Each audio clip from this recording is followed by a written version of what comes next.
Hello বন্ধুরা, তোমরা সকলে কেমন আছো? আশা করি ভালোই আছো।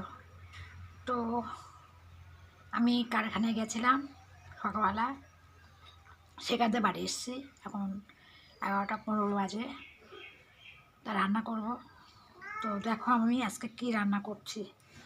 এই যে এই যে ডাল, এই যে এই যে ডাল সিদ্ধ করব। এই ডালটাকে সিদ্ধ করতে দিচ্ছি এখন।